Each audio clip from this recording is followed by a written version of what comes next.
Bonjour, je voudrais raconter dans cette vidéo la vie d'un des martyrs les plus connus du Mexique. Et c'est un martyr dont, je dirais, la souffrance n'a pas eu lieu il y a si longtemps que ça, puisqu'il est mort exactement en 1927. Il s'appelle le bienheureux père Miguel Pro. C'est un prêtre jésuite, tout jeune, puisqu'il est mort à 36 ans, mais surtout ce qui le caractérise, c'est cette joie, cette exubérance extraordinaire qu'on ne rencontre que chez un saint comme par exemple Saint Philippe Néri.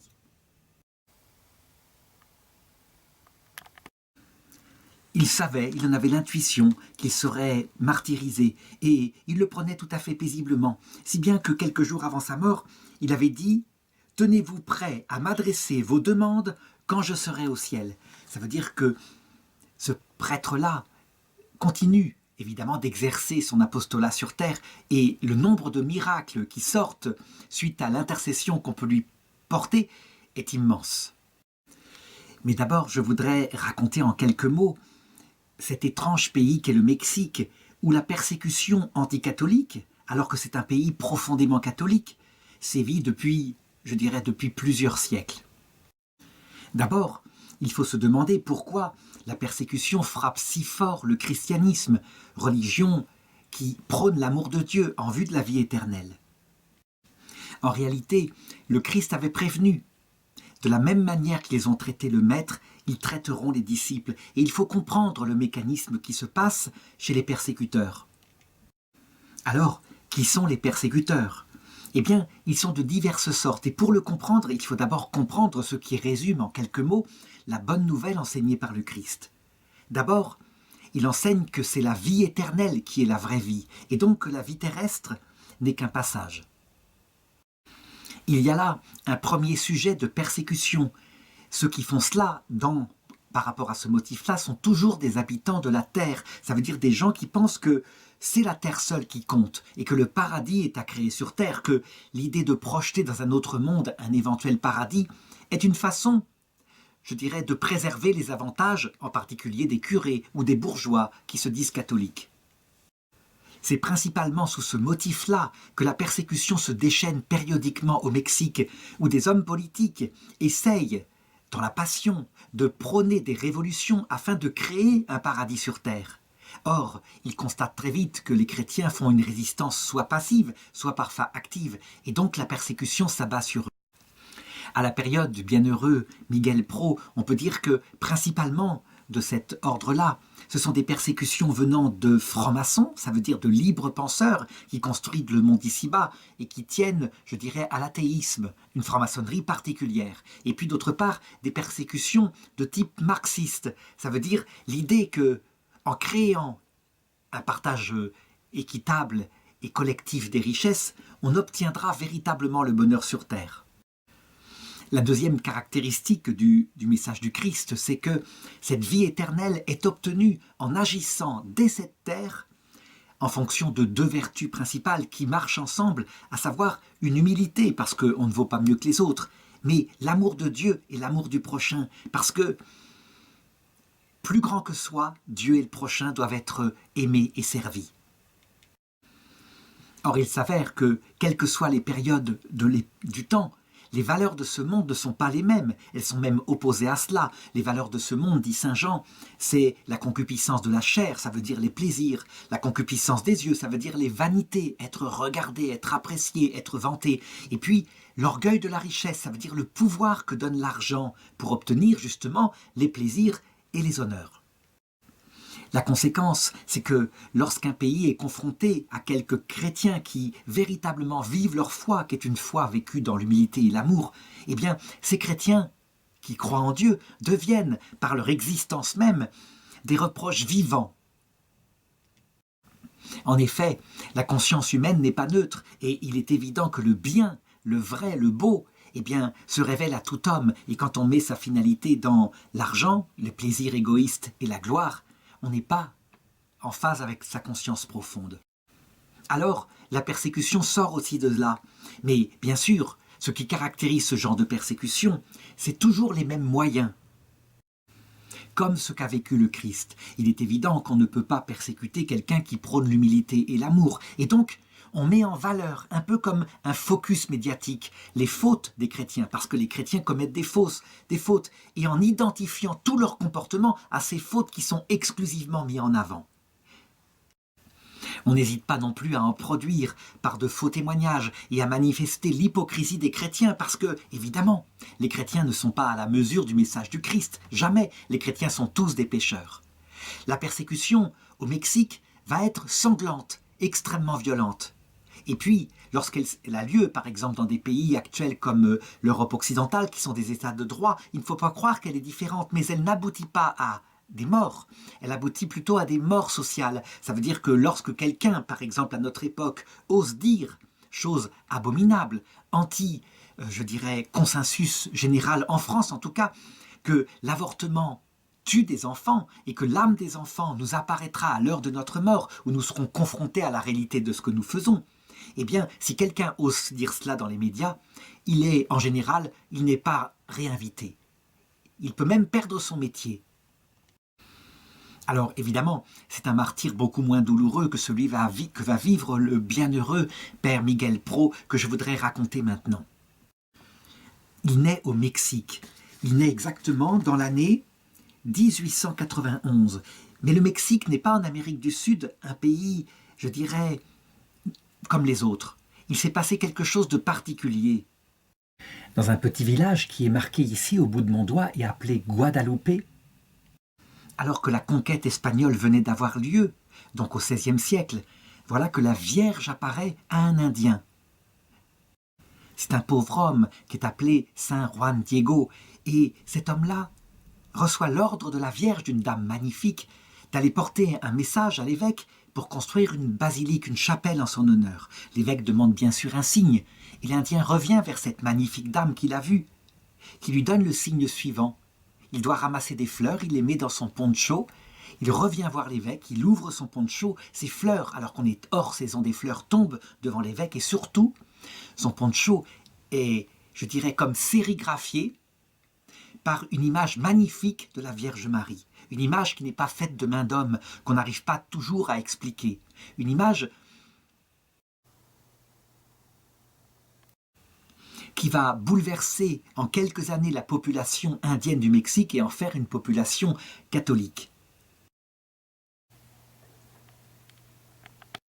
Actuellement encore, le sanctuaire de Guadalupe au Mexique est le plus visité en Amérique et la Vierge continue d'être miraculeuse. Par exemple, quand le gouvernement mexicain a voulu faire passer récemment une loi sur l'avortement, eh bien, le ventre de la Vierge, sur l'image, s'est illuminé, comme si elle était enceinte d'un petit enfant. Et les Mexicains en ont été témoins. Alors, si la Vierge est intervenue comme ça, si fortement, si surnaturellement au Mexique, il ne faut pas s'étonner que le démon, lui, se déchaîne avec la même autorisation et la même force que la Vierge a eue pour rendre chrétien son peuple. Résultat, plus que dans les autres pays d'Amérique, la persécution sévit sporadiquement et elle n'est pas récente. Quand le père Miguel Pro naît, depuis longtemps il y a eu des martyrs et en particulier des prêtres et l'Église est considérée par certains comme pro-bourgeoise alors que par d'autres elle est considérée comme apportant le salut et la vie éternelle. Eh bien, il s'avère que monsieur et madame Pro, ils habitent Guadalupe, ils habitent tout près du sanctuaire et ils portent leur petit enfant qui n'est pas leur premier, ils le portent tout de suite pour être baptisé par un frère franciscain. Et sa maman l'emmène au sanctuaire et elle le présente à la Vierge. Elle le fera d'ailleurs pour tous ses autres enfants. D'ailleurs, il ne sera pas le seul martyr de la famille. 1 an plus tard, le petit bébé quitte avec sa famille Guadalupe parce que le père, qui est ingénieur des mines, doit travailler dans un autre endroit. La vie de ce petit bébé n'est pas banale, elle est agitée. Il a à peine quelque temps, il marche à peine, que déjà sa vie va faillir disparaître comme ça parce que la mère étant partie faire une course, il a grimpé sur le balcon, il est passé de l'autre côté et la mère le voit de la rue qui est prêt à tomber. Elle se précipite, elle arrive à le rattraper de justesse. Une autre fois, alors qu'il est au marché, une brave dame lui propose des baies qu'elle a ramassées dans la montagne, et lui se régale avec ces baies qui vont s'avérer des baies empoisonnées. Elle a dû se tromper dans l'identification, et il manque de mourir. Monsieur Pro a un réflexe, il prend son petit enfant qui est mourant, il le porte devant une image de la Vierge qui est là, et il dit à la Sainte Vierge, « Ma mère, rendez-moi mon fils ». Et aussitôt, le visage de l'enfant redevient normal, il est guéri miraculeusement. Manifestement, la Vierge Marie a posé sa main sur lui et a pour lui de grands projets. Toujours est-il que, devant des tels malheurs, et puis parce que c'est l'un des plus petits de la famille, il est entouré de tendresse, si bien que, il va développer des caprices. Et un jour, alors qu'il passe dans un magasin, il voit un objet qu'il convoite et il réclame, comme dans un caprice, de l'avoir, au point que la marchande dit à la maman, ne lui cédez pas, tout de même. Alors, les parents comprennent qu'il faut remettre de l'autorité, et à la maison, il aura droit, comme ça se passe dans l'éducation, dans ces pays-là, à une bonne roustée qui lui remettra, je dirais, du plomb dans la tête. On peut dire que le père a été conscient qu'il devait jouer son rôle et qu'il devait aider la maman qui est pleine de tendresse. En mettant des limites à cet enfant, ça va marcher.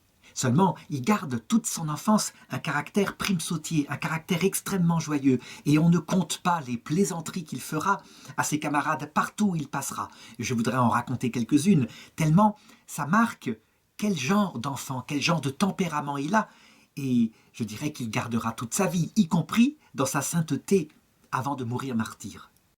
Par exemple, vers l'âge de 8 ans, il reçoit un magnifique costume de Zorro, on pourrait dire, ou en tout cas de militaire, avec un sabre. Comme ça, c'est un cadeau. Et ses petites sœurs ou ses grandes sœurs ont reçu des poupées. Et lui, évidemment, il faut qu'il s'exerce avec ce costume, c'est fantastique. Il s'habille avec lui et il ne trouve pas d'adversaire à sa taille, si ce n'est les poupées qu'il va exécuter dans des duels épiques, au point que quand les sœurs reviennent, elles trouvent leurs poupées en lambeaux. D'autres fois, comme il adore les bonbons et qu'il n'a pas toujours de l'argent de poche pour s'en acheter, il passe au magasin, il est connu par le vendeur, et il dit au vendeur de lui donner des bonbons et en échange qu'il le mette sur sa note. Un jour, la facture arrive aux parents, qui évidemment la règle, mais il va recevoir ici aussi une bonne correction. Lorsqu'un enfant, on lui a mis son autorité, l'autorité qu'il lui faut, assez tard, comme ça, vers 4 ans, parce que le père n'a pris en main les choses que tardivement, il peut arriver qu'il devienne menteur, pour ne pas avoir de fessée, justement, qu'il se mette à mentir pour éviter les sanctions. Lui, c'est pas comme ça que ça se passe. Sans doute parce que le père aussi a mis l'autorité qu'il fallait, et l'autorité, c'est aussi son enseignement. C'est un petit garçon très droit, très franc. Ça veut dire que quand il prend une bonne fessée, c'est pour une faute qu'il a commise et donc il reconnaît que c'est juste. Évidemment, ses exploits se multiplient et un jour, sa mère, qui est complètement excédée, dit, comme dans une prière, « Mon Dieu, pourvu qu'il se convertisse ». Et lui, qui l'a entendu, lui répond, « Mais oui, maman, puisque je m'appelle aussi Augustin ». Et c'est vrai que son deuxième prénom, c'est Augustin, Michel Augustin. Et donc, Saint Augustin, qui lui-même a fait beaucoup de bêtises, a fini par se convertir. Ce qu'on constate aussi chez Miguel, c'est son imagination débordante, et je dirais même sa capacité à tirer à son profit des situations gênantes. Par exemple, un jour, alors que le père est dans une autre région pour s'occuper de la gestion d'une mine, il part avec toute sa famille, ils sont maintenant 6 enfants, il part pour une promenade dans la montagne, et ils sont montés sur des chevaux et des ânes. Et à un moment donné, Miguel, qui marche en tête, fier comme tout sur son destrier, son cheval baisse la tête et il est projeté par terre. Son cheval il avait sans doute voulu brouter une touffe d'herbe qui était là. Alors ni une ni deux, il fait mine d'être simplement descendu de cheval et il tend au cheval sa touffe d'herbe en expliquant aux autres que c'était son but en descendant ainsi de son cheval.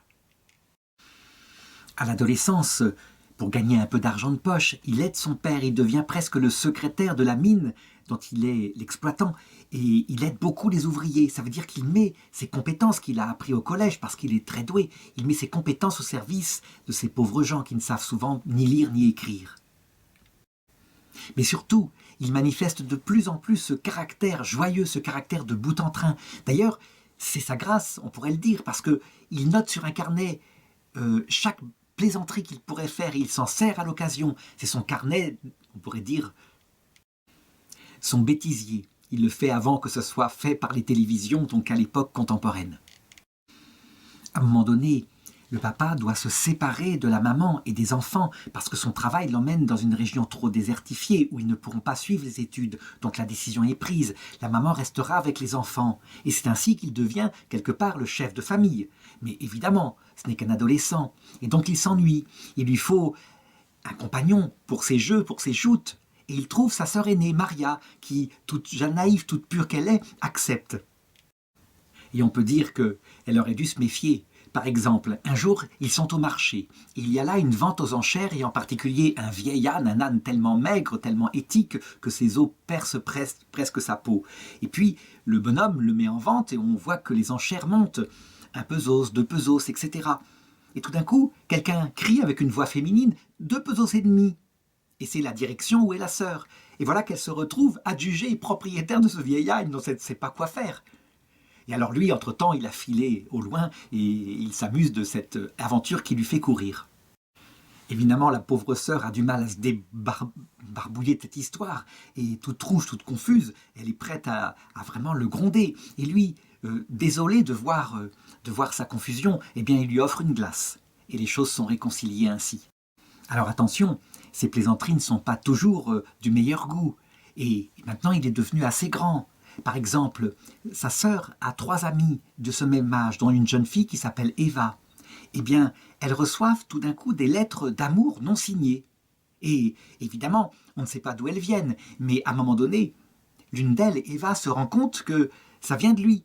Et au lieu de prendre comme ça devrait être cela comme une plaisanterie, eh bien, elle se fait prendre par l'amour. Et on voit bien qu'il ne faut pas jouer avec les sentiments, surtout à cet âge-là. C'est la période, on pourrait dire, où parce qu'il est dans l'adolescence, eh bien sa foi s'attiédit. Il pense plus à s'amuser qu'autre chose. Il ne prie plus assez. Et même, je dirais, il a un certain regard condescendant sur l'Église. Et voilà par quelle occasion il va changer d'avis.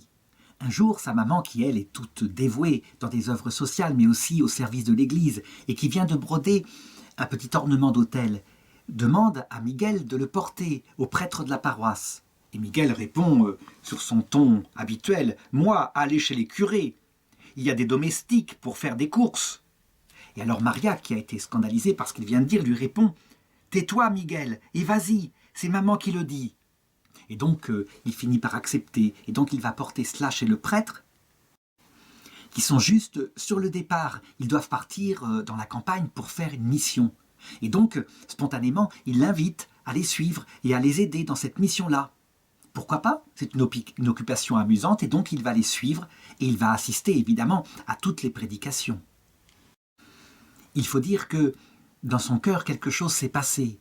Quelque chose qui est sûrement l'aiguillon de la grâce, comme saint Paul l'avait. Et le Christ, quand il lui était apparu, lui avait dit « Pourquoi continues-tu de résister à l'aiguillon ?»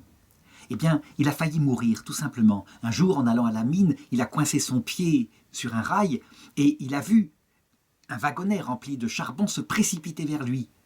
Il fallait absolument qu'il se dégage. S'il ne se dégageait pas, c'était soit un pied arraché, soit la mort, et dans une mort atroce. Alors, il avait eu un instinct, un réflexe. Il avait prié de tout son cœur la Sainte Vierge pour qu'elle le délivre, et aussitôt son pied s'était dégagé. Évidemment, il était soulagé de ça, et évidemment, il avait oublié l'événement. Oublié complètement, certainement pas. Il avait eu le temps, dans les quelques secondes, avant de se dégager, de promettre à la Sainte Vierge de l'aimer particulièrement. Et évidemment, dès qu'il avait été sauvé, il ne l'avait pas fait. Mais ça restait dans son cœur, comme une promesse qu'il avait faite face à la mort. L'influence de la mission jésuite, de la prédication des pères, va être bouleversante pour lui. C'est comme si tout avait pris sens. Et là, du jour au lendemain, on peut dire, il retrouve une foi profonde. Il écrit à sa mère, il lui demande pardon pour sa conduite. Et aussi à Eva. Eva, c'est la jeune fille qui était tombée amoureuse de lui. Et en fait, lui, il se moquait d'elle finalement. Et donc, il lui demande pardon profondément. Elle ne va pas du tout le prendre bien, évidemment. Elle croyait qu'il y avait un véritable sentiment. Et donc, elle décide de couper toute lettre et tout contact avec lui. Elle est profondément humiliée de ça, et il lui demandera bien souvent pardon, et elle fera sa vie, évidemment, elle la réussira. À partir de ce moment-là, évidemment, il regarde les choses tout à fait différemment. Il regarde en particulier la création avec admiration. À un moment donné, il y a une comète qui apparaît dans le ciel et il la regarde la nuit et il se réjouit des merveilles de Dieu. Mais évidemment, sa foi retrouvée ne va pas jusqu'à une vocation, bien au contraire. Quand il voit que deux de ses sœurs passent beaucoup de temps auprès d'un couvent de religieuses, eh bien, il invente un truc pour les ramener à la maison tellement il a peur qu'elles y rentrent. Donc, il aborde la supérieure et dit « J'ai l'ordre formel de ramener mes sœurs à la maison ».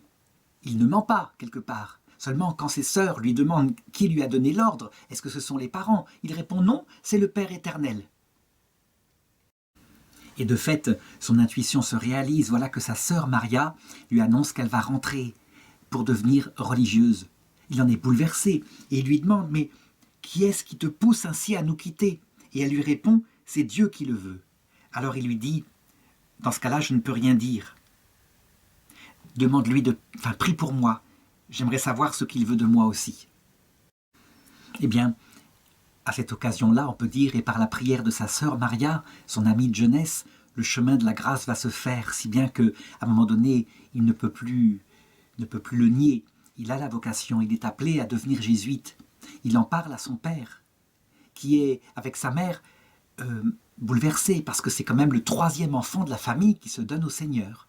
Mais pourquoi pas, si c'est la volonté de Dieu? Alors, quand c'est le moment d'y aller, eh bien le père l'accompagne. C'est lui qui va l'emmener au noviciat des Jésuites, qui se trouve un peu plus loin. Quelques jours plus tard, il le revoit, il est en soutane. Et il se met à genoux devant son père en lui demandant sa bénédiction, qu'il lui accorde très volontiers et très ému.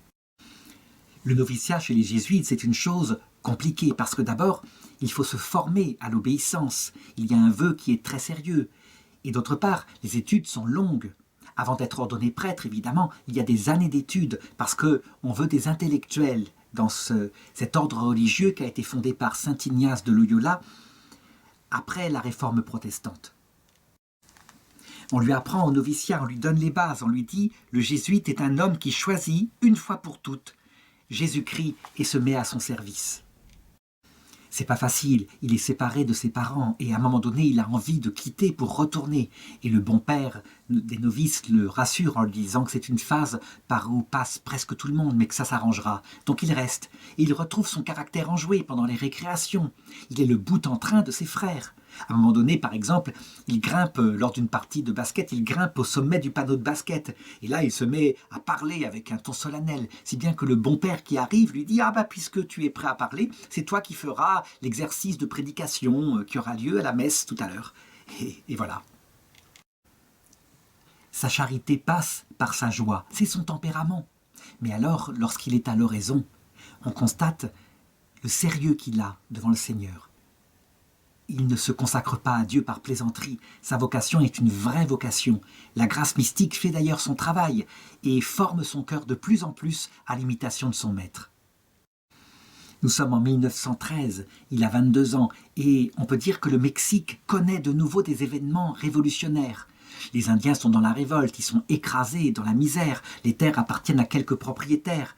Et donc, au niveau du gouvernement, ça se passe par je dirais, des tentatives révolutionnaires. Ça veut dire qu'au lieu d'appliquer ça comme on le peut par la politique, en vantant des lois, eh bien, il arrive des aventuriers qui veulent appliquer des réformes par la violence. Il y a beaucoup de morts, évidemment. Et lui, c'est à cette période-là qu'il prononce ses vœux chez les Jésuites. Il apprend quelques jours plus tard que son père, qui lui avait des biens et qui avait aussi une charge par rapport à des mines, eh bien, a été destitué de sa charge et a eu ses biens confisqués. Les révolutionnaires aussi sont très profondément anticléricaux parce qu'ils disent que les clercs et les chrétiens sont du côté des riches. Dans la nuit du 4 au 5 août 1914, leur couvent est assiégé par une vingtaine de soldats et ils pillent tout ce qu'il y a à piller à l'intérieur. Donc la situation devient vraiment dangereuse et le supérieur des Jésuites pense qu'il doit mettre en sécurité les jeunes frères.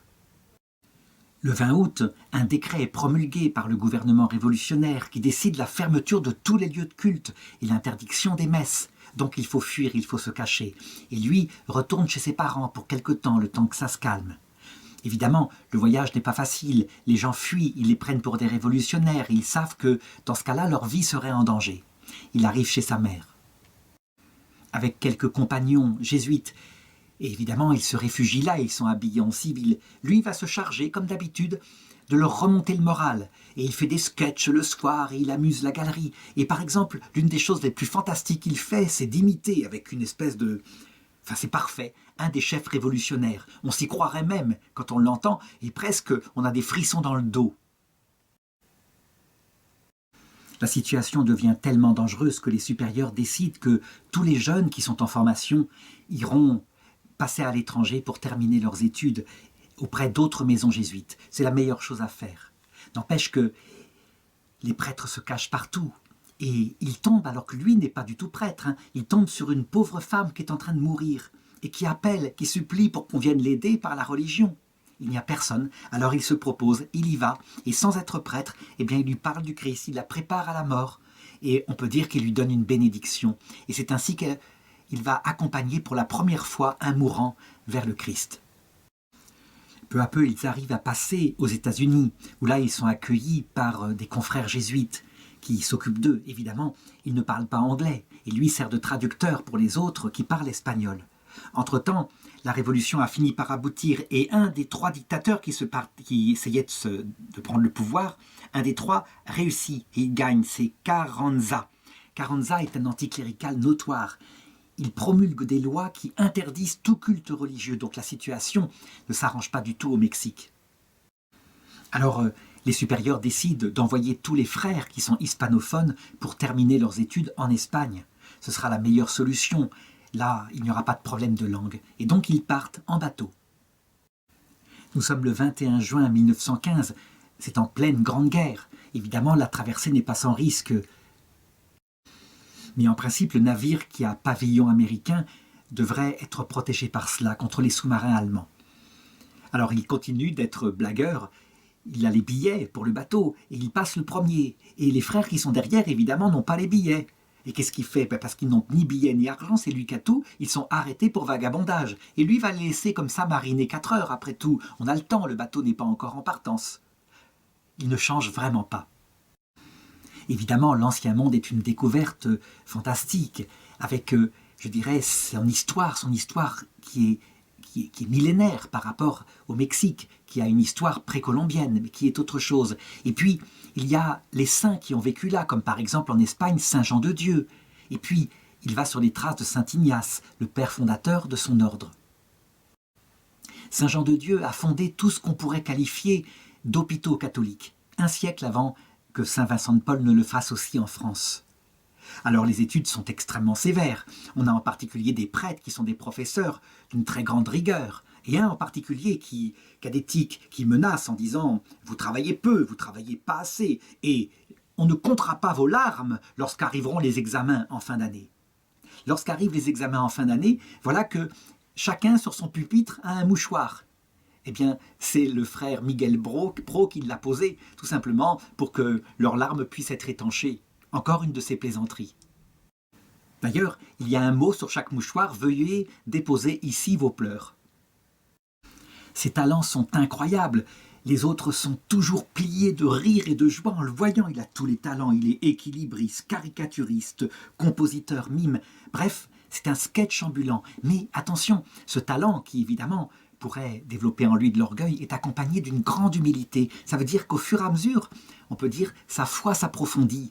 Et sans doute, les événements qui se passent au Mexique le font réfléchir jusqu'où peut l'entraîner sa vocation. Et parallèlement à ce travail intérieur qui se passe, parce qu'un prêtre doit être prêt à donner sa vie pour le Christ, eh bien, extérieurement, ses supérieurs leur apportent énormément de connaissances. Pendant les vacances, ils peuvent voyager en Belgique, en France, ils se rendent sur les tombeaux des saints.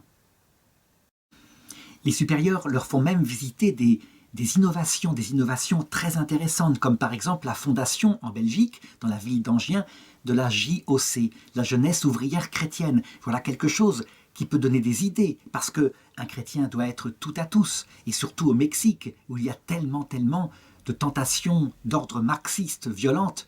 Pourquoi est-ce qu'il n'y aurait pas, je dirais, un christianisme social? Parallèlement, on peut dire que le Seigneur approfondit son cœur, ne serait-ce que en permettant qu'il soit frappé par une maladie. La maladie, c'est quoi? C'est un signe des derniers temps, c'est le signe de la mort. Et quoi de tel pour réfléchir à la fragilité de la condition humaine? Il a des douleurs à l'estomac, des douleurs de plus en plus vives, et on ne sait pas d'où elles viennent. Toujours est-il que ça le fait réfléchir profondément. Il écrit vers cette période-là: « Je n'ai jamais si bien compris la valeur de la souffrance. Il est bon de souffrir et de n'être vu que de Dieu. Il faut pourtant que je guérisse. Je veux rentrer au Mexique, où je mourrai martyr. Je veux des âmes. J'offrirai volontiers dès maintenant le sacrifice de ma vie, mais le bon Dieu a-t-il vraiment besoin de moi au Mexique? Voyons si la grâce du martyr finira par m'être donnée. » Évidemment, ces insomnies lui donnent, ces maux d'estomac lui donnent des insomnies, et il y a un frère qui l'aime beaucoup, qui lui demande s'il ne souffre pas ainsi de rester éveillé toute la nuit. Il répond: « Oh, je ne suis jamais seul. » Les études se sont prolongées longtemps, il a maintenant 33 ans. Et il s'inquiète. Il finit par écrire à ses supérieurs en leur demandant s'ils estiment qu'il sera appelé ou non au sacerdoce. Eh bien, il reçoit la réponse tout de suite. On lui annonce qu'il sera ordonné prêtre à l'été suivant avec les autres frères qui sont prêts à cela. Et effectivement, le 30 août 1925, avec 21 autres diacres, eh bien, il est ordonné prêtre par Monseigneur Lecomte, qui est évêque d'Amiens. L'une de ses plus grandes souffrances, c'est de ne pas être auprès de sa famille pour réserver sa première bénédiction, comme le font habituellement les jeunes prêtres, à sa maman, à son papa, à ses sœurs, à ses frères. Eh bien, qu'est-ce qu'il fait? Il bénit, et c'est la première chose qu'il fait, il bénit leurs photos, et il prie pour eux. Il lui faut maintenant un lieu d'apostolat. Et évidemment, comme il ne parle pas assez bien français, on pense qu'il faut qu'il retourne dans un pays hispanophone, et pourquoi pas le Mexique. Mais avant de l'envoyer au Mexique, eh bien, on veut lui faire profiter profondément du catholicisme social qui se développe en Europe à cette période-là, de la JOC en particulier. Et donc, il devra rapporter là-bas ce catholicisme social afin d'éviter la violence révolutionnaire qui est endémique dans son pays de naissance. On peut dire que la maladie de laquelle il va être opéré 2 fois, c'est un problème d'estomac toujours, la maladie lui permet de mûrir dans sa foi, de l'approfondir. Sans doute est-elle accompagnée d'épreuves intérieures, toujours est-il qu'elle le prépare à sa mission future. En effet, on ne peut pas être martyr si on n'a pas renoncé à sa vie. Si on tient à quelque chose de la terre, on va fuir le martyr. Et là, manifestement, il y est préparé, ne serait-ce que par la réflexion qu'il fait, grâce à sa maladie, sur sa mort. Après sa deuxième opération, on l'envoie dans une maison de repos du côté de Marseille, à Hyères, et là, il exerce de tout son cœur son apostolat de jeune prêtre. Par exemple, il se lie d'amitié avec un très vieux prêtre.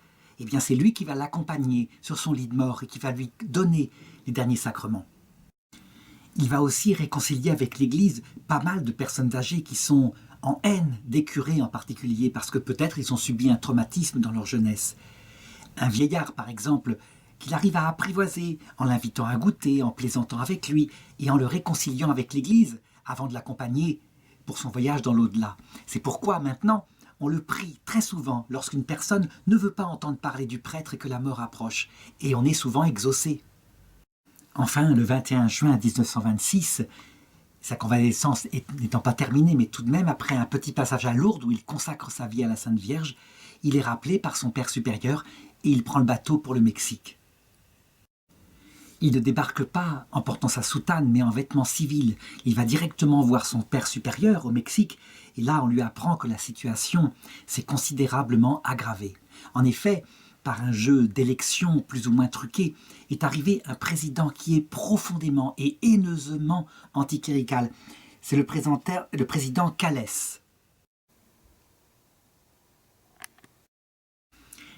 Il était né en 1877 à Sonora, au Mexique. Il est intéressant de raconter brièvement sa vie pour se rendre compte, parce que c'est ça lui qui sera directement responsable du martyre du frère Miguel Pro. À cause de divers malheurs, il est très vite orphelin et il est élevé, comme il est possible de l'être, sans beaucoup d'amour. Il finit par exercer de nombreux métiers et on peut dire qu'à cause de ces rencontres et aussi du scandale qu'il constate, des injustices qu'il voit au Mexique, il développe une profonde haine de l'Église catholique. À cette même période, il devient athée de manière convaincue, et il entre dans la franc-maçonnerie. Mais pas n'importe quelle franc-maçonnerie, cette franc-maçonnerie très très politique, qui trouve son origine peut-être en France avec le Grand Orient de France.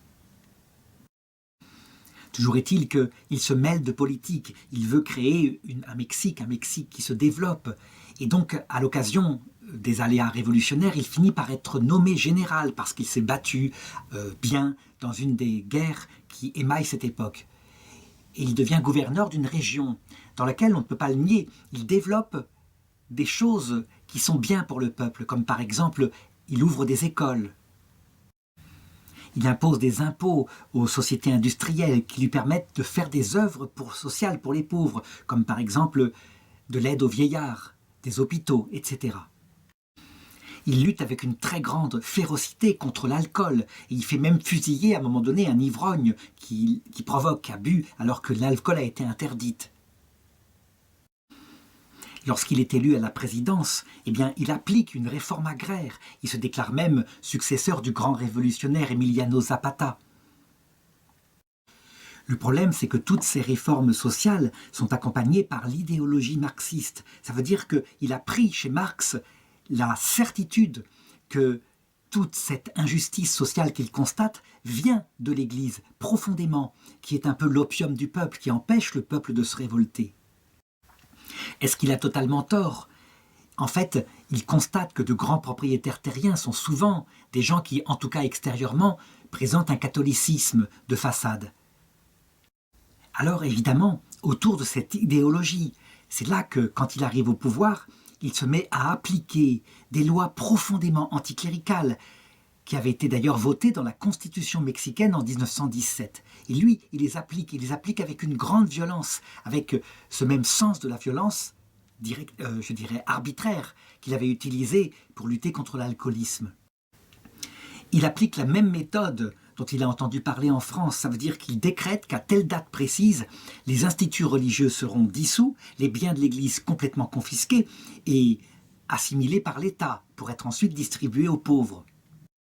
Évidemment, aussitôt, commence une protestation des catholiques, une pétition réunissant 2 millions de signatures, demande que ces lois-là ne soient pas appliquées. Et non, il n'y a rien à faire, il n'en tient pas compte, ça sera appliqué le 31 juillet 1926. Devant la situation qui est bloquée, les évêques du Mexique décident qu'à la date du 31 juillet, le culte catholique sera terminé au Mexique. Ça veut dire qu'on ne l'exercera plus. Les églises seront ouvertes, elles seront à la garde des fidèles. Les évêques invitent évidemment les gens à prier et à se tourner en particulier vers Notre-Dame de Guadalupe.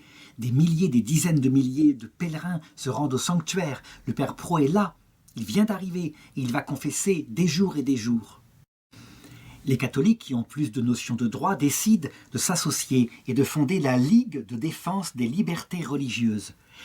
Au début, le combat doit être strictement pacifique. Il faut faire pression sur le gouvernement pour que ces lois iniques qui ne respectent pas la conscience des citoyens, cette loi soit abrogée. Le Père Miguel est appelé pour être aumônier, pour encadrer en particulier les jeunes qui font partie de ces groupes et qui discutent, qui s'échauffent, qui se demandent quels moyens utiliser pour inciter le président Calles à réformer sa décision. Lui, il joue son rôle d'aumônier, il le joue à fond, ça veut dire qu'il branche tous les fidèles qui sont là sur la prière, il les convie à se confier à l'Eucharistie, qu'ils obtiendront la grâce par ce moyen-là. Et les autres discutent plutôt d'aspects politiques, ils inventent des moyens, et des moyens quelquefois très amusants, comme par exemple, puisque la presse catholique a été interdite, envoyer par ballon, des ballons qui éclatent en hauteur et qui répandent des milliers de tracts sur les villes, des tracts que le président Calles au début croit être des tracts qu'il soutienne, donc il est très content, et quand il lit le contenu, il est stupéfait et il se mit très fort en colère. Mais il y a un moyen encore plus fort qui va être utilisé, c'est la grève des achats. Ça veut dire que tous les catholiques sont invités à ne plus acheter de biens de consommation, à se contenter du strict nécessaire. Fini les biens de luxe, etc. Et ça marche, la grève s'étend. Et elle s'étend tellement que des usines ferment, des emplois sont perdus. Le président voit le chiffre de l'entrée des taxes, etc., qui fond. C'est véritablement un moyen qui semble efficace. Autre moyen, les manifestations pacifiques, les manifestations religieuses. Par exemple, à Notre-Dame de Guadeloupe, le 12 octobre, 50 000 pèlerins se rendent là-bas. Le pèlerinage a été absolument interdit, évidemment, puisque tout culte public est interdit. Mais la police ne peut rien faire, elle est débordée, et manifestement, ça se passe pacifiquement. Donc le gouvernement est coincé. Tout le problème, évidemment, c'est que dans ces affaires-là, et face à des injustices qui commencent à être commises par le gouvernement, il y a des jeunes qui sont beaucoup plus durs et qui pensent qu'il faut passer à un moyen supérieur, le moyen de la lutte armée. C'est une tentation naturelle. Se contenter de moyens comme ça pacifiques, eh bien, ça ne plaît pas à certains qui sont plus radicaux. On sait combien, en Inde, dans une période analogue, Gandhi lui-même aura beaucoup de mal à éviter les violences. Et comment est-ce que quand il voit les violences se développer, eh bien, il arrête de manger, il jeûne. Et du coup, ça bouleverse tellement les jeunes qu'ils se repentent de leur projet et ils redeviennent aux ordres qu'il a donnés, à savoir une révolte pacifique. Le père Pro, quant à lui, eh bien, il donne surtout de son temps et de sa sueur comme prêtre. Ça veut dire qu'il apporte partout où il le peut la catéchèse. Il va catéchiser des milliers d'enfants à cette période-là. Et puis, il est extrêmement habile, extrêmement rusé. On voit par exemple passer un jeune homme en vélo, la clope au bec. Et c'est lui. En fait, il se rend, déguisé comme ça, en ouvrier, il se rend pour célébrer la messe à tel ou tel endroit. Et donc forcément, on ne peut pas imaginer que ce jeune homme est un prêtre, vu sa tenue qui est celle plutôt d'un ouvrier. Évidemment, il prend des risques considérables. Il y a déjà eu, ici ou là, des prêtres qui ont été fusillés comme ça, sans autre forme de procès. Eh bien lui, il continue, si bien que ses supérieurs, à un moment donné, pensent qu'il prend trop de risques et lui écrivent de se cacher. Alors il obéit, il a fait vœu d'obéissance. Cependant, il ne tient pas en place, il écrit à son provincial « Ma vie, qu'est-elle donc ? Ne serait-ce pas la sauver que de la donner pour mes frères ?» Il est conscient du risque de martyr, mais on peut le dire, quelque part, il le désire, ce martyr. C'est une couronne qu'il pourra offrir à son Seigneur. Il écrit d'ailleurs, pour sauver le Mexique, des prêtres devront se sacrifier, et en grand nombre. Ce n'est peut-être qu'une simple imagination, mais il me semble que notre Seigneur a pleinement accepté mon offrande. Si bien qu'une lettre arrive de son supérieur qui l'autorise à sortir de nouveau pour son apostolat, et il est soulagé, il est tout fait, il le dit « J'ai tout fait dans cette prison, ici, j'ai pour tout horizon une basse-cour où broute un vieil âne. » Le président Calès, lui, pendant ce temps, il cherche, il essaye de ruser, il essaye de trouver une solution pour arrêter cette lutte pacifique et qui cause évidemment la ruine du pays. Il se demande comment faire. Et finalement, il se dit que le meilleur moyen, puisque la menace n'a pas marché, c'est de corrompre les catholiques. Alors voilà ce qu'il leur propose. Il leur propose de créer une église nationale, une église qui prêterait serment à la Constitution et qui ne serait plus dépendante de Rome. Bien évidemment, c'est immédiatement refusé. Les Mexicains savent ce qu'il en est. Ils savent très bien que la même tentative a été faite en France pendant la Révolution française et que beaucoup sont morts martyrs pour refuser cela. Ils dépendent de Dieu, ils ne dépendent certainement pas d'un gouvernement. Et puis, à un moment donné, la tentation est trop forte. Il y a eu des exactions venant de l'État, si bien que des jeunes chrétiens ne peuvent pas faire autrement, ne peuvent pas résister à l'idée de prendre les armes pour se lever contre le gouvernement. Évidemment, c'est ce qu'attendait le président, pour pouvoir les traiter avec des preuves de fanatisme, et donc pour pouvoir lever une guerre, cette fois une guerre sans merci, une guerre totale contre eux. On peut dire que les événements que je raconte maintenant ressemblent un petit peu à ce qui s'est passé en France en 1793, où la révolte des paysans en Vendée, alors qu'elle est vaincue par l'armée républicaine, aboutit véritablement à un massacre de la racine, ça veut dire de la population vendéenne complète, comme si le crime ne pouvait pas s'arrêter. Et donc, au début, les cristeros, c'est comme ça qu'on les appelle, ça veut dire les révoltés catholiques, sont des paysans qui font des attaques spontanées contre l'armée du gouvernement. Et à un moment donné, ils se rendent bien compte qu'il faut qu'ils soient organisés. Alors ils font appel à un général qui s'appelle le général Gorostieta. Et à ce moment-là, en tout cas au sommet de la révolte, il y a 50 000 combattants qui sont réunis pour attaquer le gouvernement. Et évidemment, en réponse, le gouvernement émet une propagande pour dire que les catholiques finalement ne sont que des fanatiques. On les appelle des catholiques d'extrême droite, on voit le langage qui est employé à l'époque, et on commence à réprimer. Par exemple, 6 jeunes gens de la ville de Léon sont arrêtés alors qu'ils sortent d'une réunion chrétienne. Ils sont évidemment accusés de fanatisme, ils sont emprisonnés, ils sont accablés de coups et d'injures, et le plus jeune d'entre eux n'a que 13 ans. À un moment donné, l'un d'eux arrive à parler quelques instants à sa jeune femme qui est là avec son bébé, et il lui dit en l'embrassant « Quand il sera grand, tu lui diras que son père est mort pour notre foi. » Et il ne se trompe pas. Le lendemain, parce qu'ils sont restés fidèles au Christ, alors qu'on leur a dit de rejeter cette foi fanatique, ils sont fusillés sans jugement. On se trouve véritablement confronté à ce qu'on a pu vivre au début de l'Église dans l'Empire romain. Ça veut dire des assassinats arbitraires, comme si le président Calès, qui est quand même dans une république, avait tout pouvoir de vie et de mort, et il le fait. À partir de ce moment-là, on peut dire que l'héroïsme devient quotidien, mais les républicains eux-mêmes ont des arguments à faire valoir, parce que les armées catholiques font de nombreux morts chez eux. Par exemple, Thomas de la Mora, qui est âgé de 17 ans, est arrêté. Il fait partie de la jeunesse catholique de Collina. Et il voit sa mère, il la rencontre, qui pleure parce qu'elle pense que son fils va être exécuté. Il lui dit « Mère, bénissez-moi. Si je ne vous revois plus ici-bas, nous nous retrouverons au ciel. » Donc il est interrogé par le commandant de la place. Il affirme sa foi. L'officier, pour vaincre sa résistance, le fait cravacher. Et comme, évidemment, il ne renonce pas à sa foi, il est condamné à être pendu aussitôt. Les soldats, contre eux, sont obligés d'obéir. C'est comme ça que ça se passe. Et donc l'officier est un peu désolé de cette affaire-là. Donc quand même, il essaie de se montrer humain. Et il demande au jeune homme, à Thomas, s'il a quelque désir à exprimer. Et voilà ce qu'il lui répondra. « Non, pour ici-bas, je n'ai plus de besoin. Mais je demande à Dieu de guérir votre aveuglement.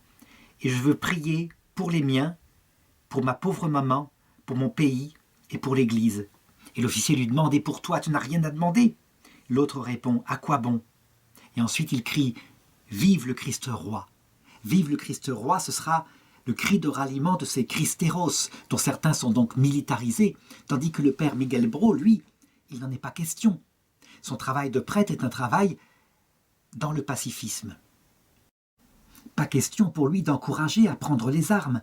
Par contre, il apporte partout où il le peut le secours du prêtre, et il le fait de manière extraordinairement intelligente. Il le dit.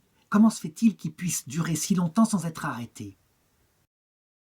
Il écrit à son supérieur « L'ordre a donc paru de m'arrêter. Mais l'ordre n'a pas été exécuté, pour une raison simple, c'est que je ne me cache pas du tout.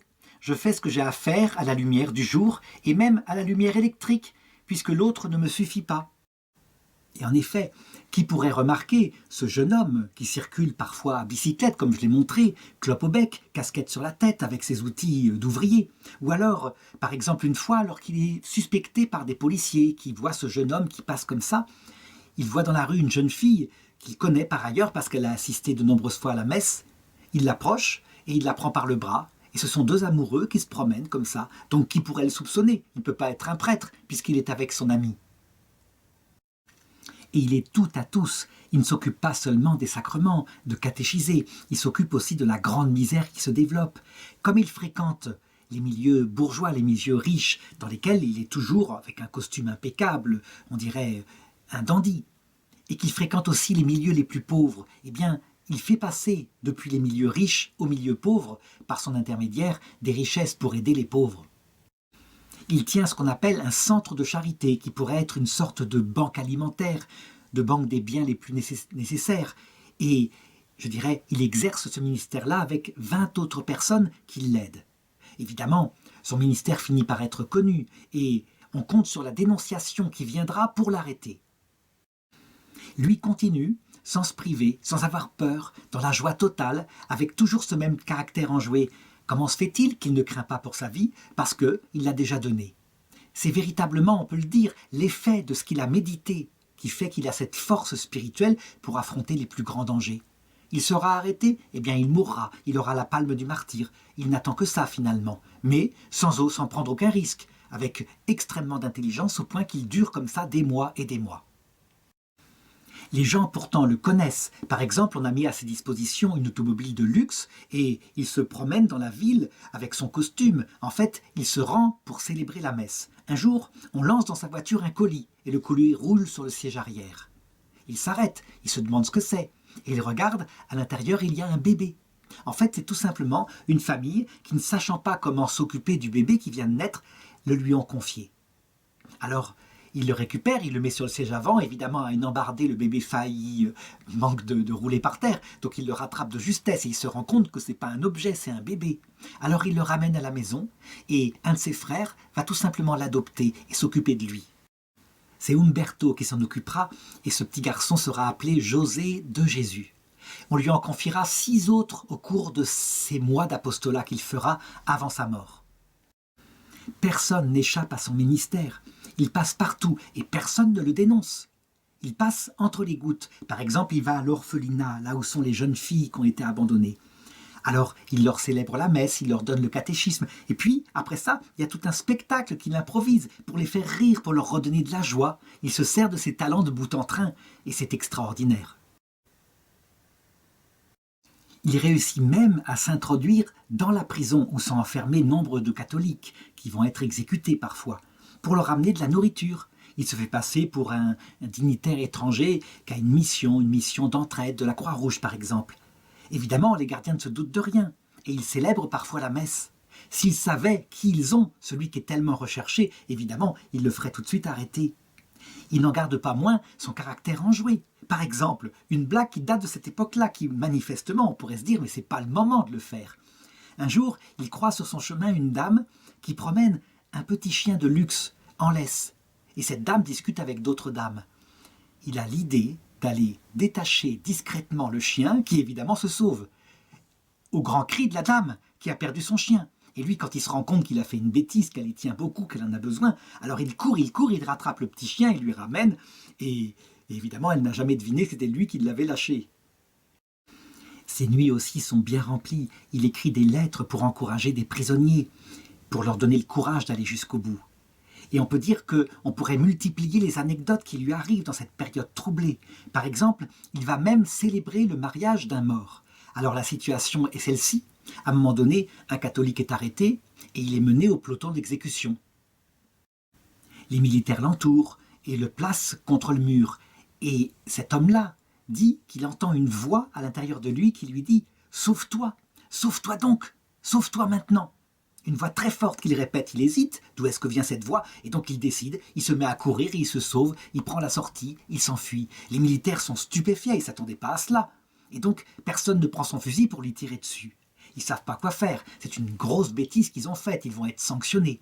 Et donc ni une ni deux, ils décident de remuer la terre comme s'il y avait une tombe et d'enterrer dedans un caillou, quoi. Et puis de ne pas dire que le prisonnier s'est échappé.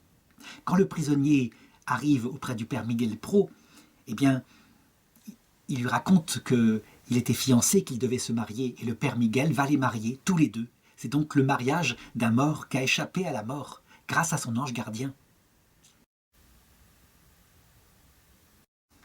Ça devient évidemment de plus en plus dangereux. Des prêtres de ses amis sont exécutés. Par exemple, le père Matteo Correa, qui avait préparé Miguel à sa première communion, est arrêté au moment où il sort le saint viatique, où il porte le saint viatique à un malade. Il refuse de livrer l'hostie, il la consomme. Il refuse aussi de violer le secret de confession. Aussitôt, il est mis à mort. Une trentaine de prêtres subissent le même sort. Évidemment, ses supérieurs le mettent en garde de plus en plus contre le danger. Ils ne veulent pas perdre ce jeune prêtre jésuite. Et lui, il en a cure. Il ruse de tous les côtés. Quelques anecdotes encore. À un moment donné, il est à l'arrière de la voiture de son frère, qui conduit une voiture de luxe, et il est en train de lire un livre de théologie. Et voilà que la police arrête la voiture. Donc c'est quelque chose de dangereux. Il est recherché. Sa tête est mise à prix. Eh bien, il est là, à l'arrière, tout à fait flegmatique, avec le livre caché sous ses jambes. Et puis, il sort ostensiblement une cigarette de sa poche, il l'offre à son frère Umberto, qui est au volant, et puis il en propose une au policier, tout en s'en allumant une. Et c'est ainsi qu'on le laisse partir. Ça ne peut pas être un prêtre. La Ligue des libertés religieuses, elle, continue d'agir, et elle continue d'agir pacifiquement. Des tracts sont distribués partout. Par exemple, l'un d'eux écrit et s'est adressé au président Calès. C'est une erreur d'emprisonner, de fusiller les catholiques parce qu'ils parlent, écrivent, impriment, protestent pour défendre leur foi. Le gouvernement se refuse à toute solution, c'est une erreur. S'il le veut, il a en main tous les moyens pour apaiser la querelle. Les choses deviennent de plus en plus dangereuses. Ce président est de plus en plus en colère, surtout par rapport à ce prêtre qui défie son autorité. À un moment donné même, il est arrêté et on ne le reconnaît pas. On le traite mal, on le réveille avec un seau d'eau dans la figure et puis on le relâche en pensant que c'est un jeune homme comme un autre. Son déguisement a encore marché. Ça devient tellement dangereux que ses supérieurs de nouveau lui donnent l'ordre de lever le pied et de se cacher, ce qu'il fait encore une fois par obéissance, en attendant que les choses se calment un petit peu. Très vite, heureusement, on lui redonne l'autorisation, parce qu'il y a tellement de besoins dans son ministère qu'il recommence à le reprendre, et à nouveau avec son intelligence habituelle.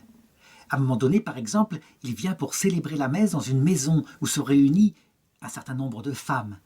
Il célèbre la messe quand tout d'un coup la servante arrive, affolée. La police, c'est la police qui frappe à la porte, ils ont été dénoncés. Eh bien, ni une ni deux, le père Pro garde son calme, il demande à toutes les femmes d'enlever leurs mantilles et d'aller se mettre dans des chambres pour pratiquer des activités comme de la couture, etc. Lui, il enlève ses vêtements sacerdotaux, il est en costume de ville, il allume une cigarette, de nouveau, on frappe à la porte, il ouvre, et il fait visiter l'appartement, on lui dit « Il y a un culte public ici ». « Monsieur, un culte public, répond-il, vous plaisantez. Si, monsieur, nous avons vu entrer un prêtre, et nous avons ordre de faire une perquisition, suivez-nous. » Alors le père Bro s'exclame « Vous suivre ?» Et de qui vient cet ordre ? Enfin, si vous y tenez, visitez la maison, et quand vous aurez découvert votre culte public, prévenez-moi, parce qu'il faut que j'aille à la messe.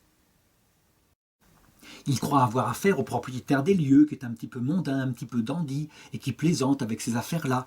Donc il perquisitionne la maison, ils y voient sa famille. Alors par exemple, il introduit telle personne, il croit que dans une pièce il y a telle personne, et en fait c'est une autre. Enfin, bon, c'est le bazar complet, mais ça passe quand même. Et finalement, les policiers arrêtent leur perquisition. Et il leur dit, avant de les congédier, « Si je n'étais attendu ailleurs, je resterais avec plaisir avec vous, jusqu'à ce que vous ayez mis la main sur ce prêtre, assez insolent pour défier des policiers aussi consciencieux que vous. » Une autre fois, il sort encore d'un culte et il est manifestement reconnu. Il arrive à prendre un taxi. Et le taxi part. Seulement, il est suivi par une voiture de police. Ça devient extrêmement dangereux. Chance extraordinaire, c'est que le chauffeur de taxi est lui-même catholique. Donc il lui demande ce qu'il peut faire. Alors voilà ce que dit le père Miguel. Il lui dit « Au prochain tournant, ralentissez, je sortirai de la voiture et vous continuez votre chemin comme si j'étais toujours dedans. » Et c'est ce qui se passe. D'abord, il rectifie son costume, il change la veste de côté, etc., de manière à ne pas être reconnu. Au virage, il saute de la voiture, il se met derrière un arbre appuyé, l'autre voiture passe, ne le reconnaît pas et continue de suivre le taxi. Une fois de plus, il a eu chaud. Une autre fois, il est appelé pour célébrer une messe dans un quartier éloigné et il y va, toujours dans un costume, cette fois c'est un costume plutôt de luxe. Il s'approche de la maison et il voit que devant la maison, il y a 2 policiers en faction. C'est quelque chose de très dangereux, évidemment, mais lui, il passe là. Que faire? Est-ce qu'il faut passer son chemin et ne pas célébrer la messe? Eh bien non, il y va. Il y va, et le truc qu'il trouve, c'est qu'il fait un clin d'œil aux policiers, et il leur dit « Oui, il y a anguille sous roche ici, je vais voir ce qu'il en est. » Comme s'il était lui-même un policier. Il entre dans la maison, il célèbre la messe, et au bout d'une demi-heure, il en ressort, et les policiers, à son passage, le saluent. Ils pensent que c'est un collègue en civil. À cette époque-là, on a de nombreuses confidences qui viennent de lui. Par exemple, il dit « Je suis prêt à donner ma vie pour mener les âmes à Dieu. » Évidemment, les gens en sont stupéfaits, en sont touchés. Ce prêtre vraiment est au Seigneur. Et pour ses meilleurs amis, il leur dit parfois de prier pour lui, afin que sa grâce lui soit accordée. Et chacun devine que sa grâce, c'est le martyre. Alors il ne dramatise pas, et il dit ceci à un moment donné. « Pourvu qu'on ne me prenne pas pour un saint, en ces temps difficiles, où est-ce qu'on trouverait des cierges ?» Il faut aussi noter son attitude par rapport au président Calès. Évidemment, dans les milieux où il célèbre la messe, il a parfois des confidences de gens qui sont extrêmement durs par rapport à cet homme-là qui persécute l'Église. Eh bien lui, au lieu d'aller dans leur sens, et ça pourrait être très facile, il leur dit qu'il ne faut non seulement pas prononcer de paroles de haine contre lui, mais qu'il ne faut pas avoir de haine contre lui. Par exemple, à quelqu'un qui un jour lui dit « Quand donc le diable nous débarrassera-t-il de ce Calès ?» Il répond à cette personne « Non, ne dites plus cela. Vous réciterez chaque jour un pater pour Calès.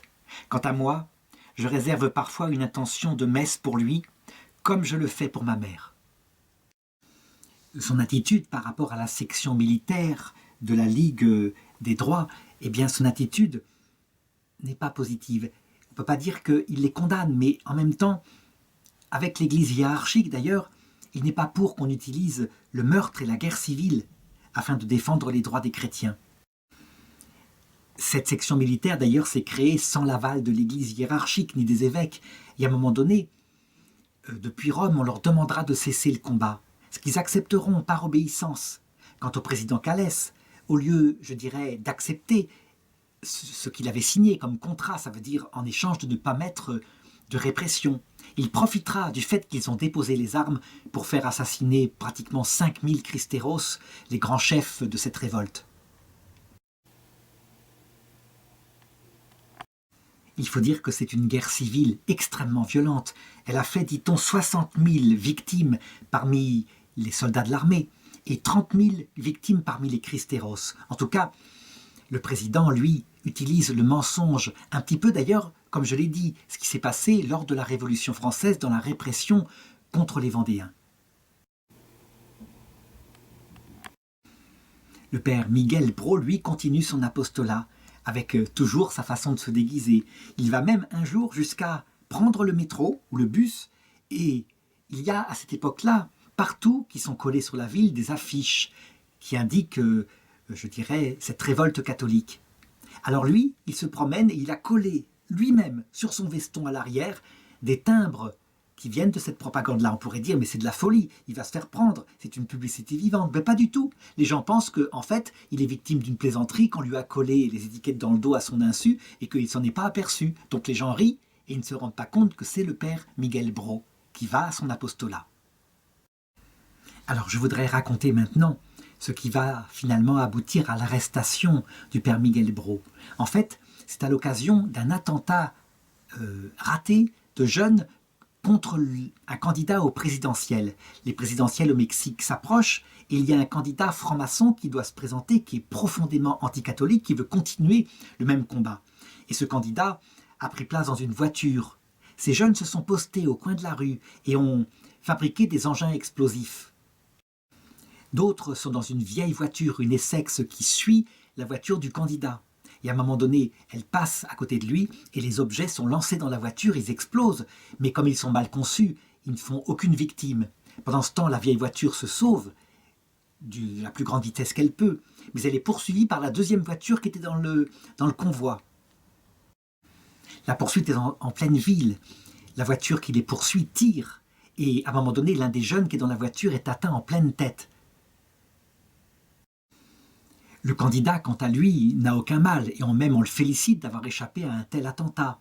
N'empêche qu'on possède la voiture, le chauffeur a réussi à s'enfuir dans le tram, et on possède quelqu'un qui est blessé, à mort, qui ne pourra pas parler d'ailleurs, qui ne se réveillera pas. N'empêche que l'enquête commence, et d'étape en étape, la police remonte au frère du père Miguel Bro, avec le nom de quel la voiture avait été achetée, mais il ne faisait pas du tout partie de l'attentat. C'était uniquement, je dirais, un hasard administratif qu'avait fait ça. Toujours est-il que par le biais de cette enquête, eh bien la police finit par se dire que c'est du côté de la maison de la famille Bro qu'il faut chercher.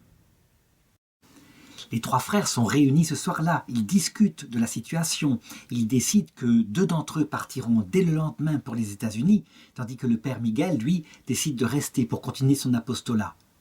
Ils n'ont pas remarqué que la maison pendant la nuit a été entourée par la police, et évidemment, quand arrive le matin, on frappe à la porte, on force la maison et on les arrête tous les 3.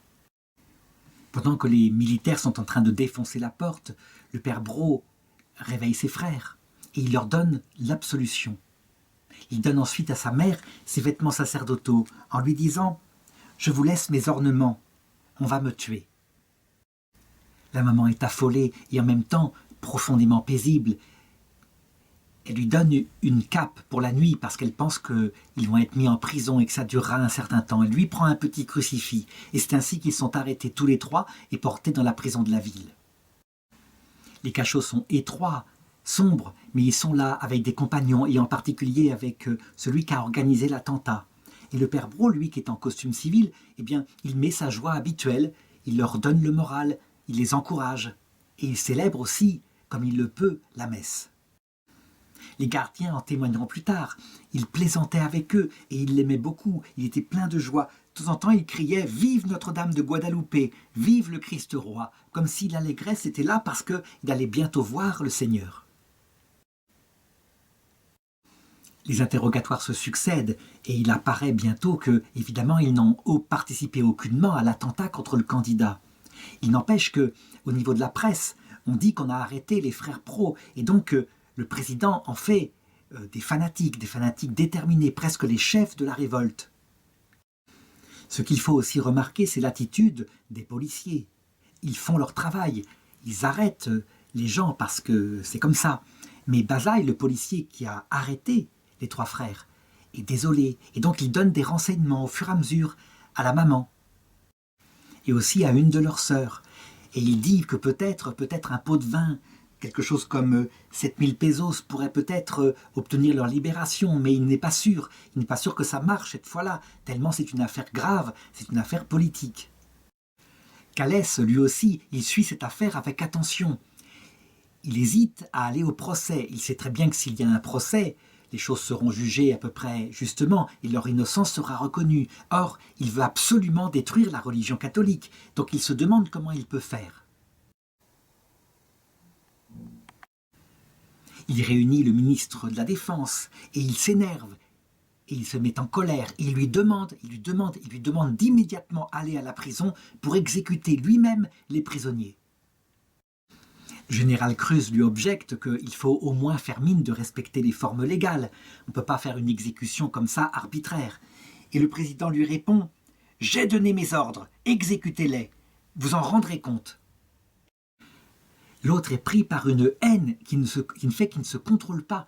Il n'est même pas capable de donner une apparence de forme pour éviter au minimum la colère populaire. Alors le général Cruz, qui craint d'attirer cette réprobation populaire, fait organiser une espèce d'annonce dans la presse. Il dit ceci: l'attentat commis contre Obregon est l'œuvre d'une organisation religieuse. Un important matériel de fabrication de bombes a été découvert dans une maison louée par Humberto Pro, donc le propre frère du père Miguel Pro. Donc il a donné une apparence pour la gravité du crime et donc il peut maintenant procéder à l'exécution. Les prisonniers, quant à eux, sentent bien qu'on prépare quelque chose. Le 22 novembre, c'est là que Cruz prend les dernières dispositions. L'exécution aura lieu le lendemain et sera présidée par lui, et des personnalités politiques et des représentants de la presse seront invités ainsi que des photographes. Pourquoi ? Parce qu'il veut donner une espèce d'apparence de légalité. Si on ne cache rien, que les photos peuvent être publiées dans la presse, il pense que comme ça, les gens se feront prendre à l'idée que ça a été véritablement légal.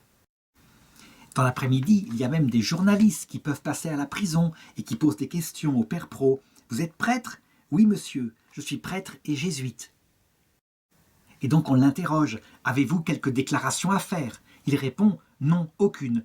Et je suis absolument étranger à cette affaire. J'espère que la vérité éclatera au grand jour.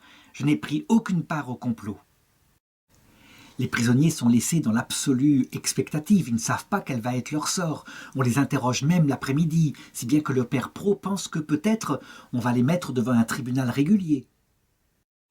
En même temps, ils observent, ils constatent que la garde a été doublée. Et puis la nuit arrive. Et à un moment donné, pendant la nuit, on les réveille. Et c'est pour prendre des photos de chacun d'eux. Si bien que le père Pro leur fait remarquer « Je ne sais pas ce qu'il prépare, mais pour sûr, ce n'est rien de bon. Demandons à Dieu la force d'accepter tout ce qu'il attend de nous. » Pendant la nuit, il y a de l'agitation dans la prison, ils entendent des ordres, etc. Et donc le père Pro prépare les autres au pire, éventuellement à la mort. Il leur demande de mettre leur âme en ordre. La chose la plus difficile sera sans doute cette incertitude. Ils ne savent pas quel va être leur sort. Toujours est-il que le matin arrive, il y a des mouvements de troupes dans la cour, et tout d'un coup, la porte s'ouvre à 10h30 et un agent crie « Miguel Augustin Pro » et il se lève. C'est lui. C'est l'agent Mascaro qui a appelé. Alors il prend son veston et, sans un mot, il serre la main de son frère. Ce sera son adieu. On le conduit dans la cour de l'inspection de police et là, il croise l'un des 3 policiers qui l'a arrêté quelques jours plus tôt. Et ce policier lui demande de lui pardonner. Et le père Pro lui répond « Non seulement je vous pardonne, mais je vous remercie ». La suite des événements va être racontée dans la presse puisqu'il y a là des journalistes et des photographes qui assistent à son exécution. Il a les mains jointes, le regard dirigé droit devant lui et en face il y a le peloton qui attend l'arme au pied. L'officier demande « Avez-vous quelque désir à exprimer ?» C'est le major Torres qui lui pose la question. Et le prêtre répond « Oui, je veux prier un peu ». Alors il s'agenouille, il baisse son petit crucifix.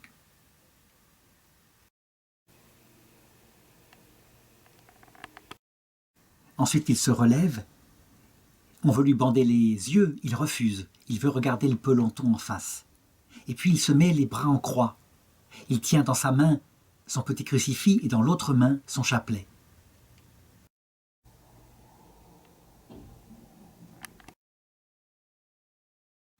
Il lève les yeux au ciel. Il est prêt. Il crie « Vive le Christ roi !» et les coups de feu éclatent.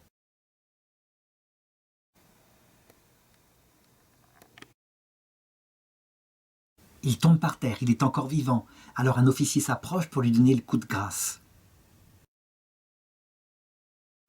Il lève les yeux au ciel. Il est prêt. Il crie « Vive le Christ roi !» et les coups de feu éclatent. Il tombe par terre, il est encore vivant. Alors un officier s'approche pour lui donner le coup de grâce.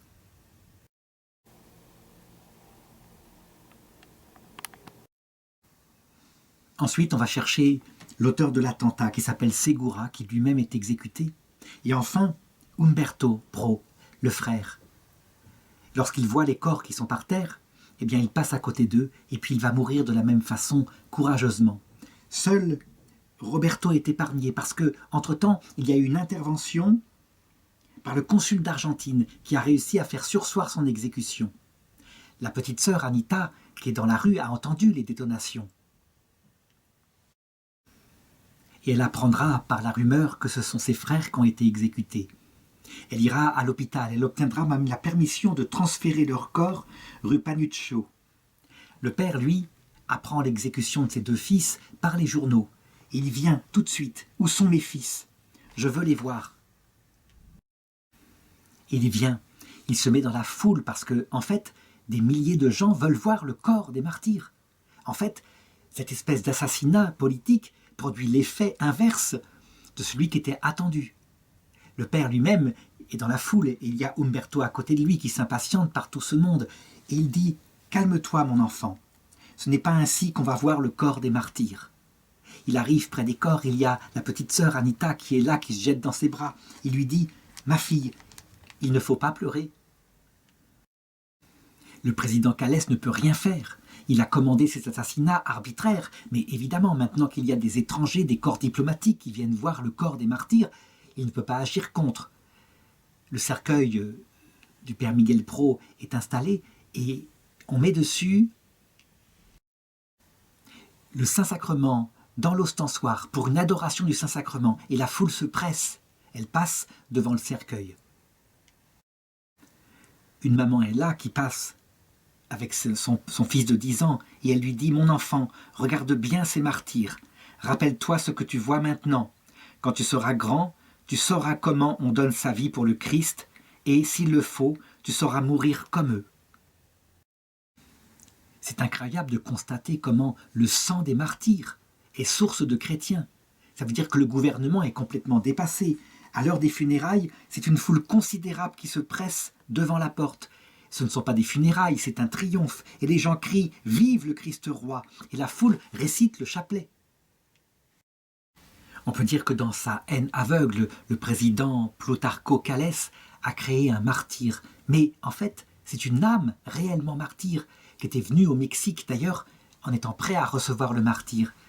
On se souvient de la parole qu'il avait dit, que j'avais racontée au début. « Tenez-vous prêts à m'adresser vos demandes quand je serai au ciel. » Et c'est vrai que les miracles commencent à se multiplier. Des guérisons en nombre, des personnes qui par exemple refusent obstinément la venue du prêtre parce qu'ils sont mourants. Et tout d'un coup, parce qu'on apporte une relique qui a appartenu au bienheureux Miguel Pro, eh bien la personne s'adoucit et accepte la venue du prêtre.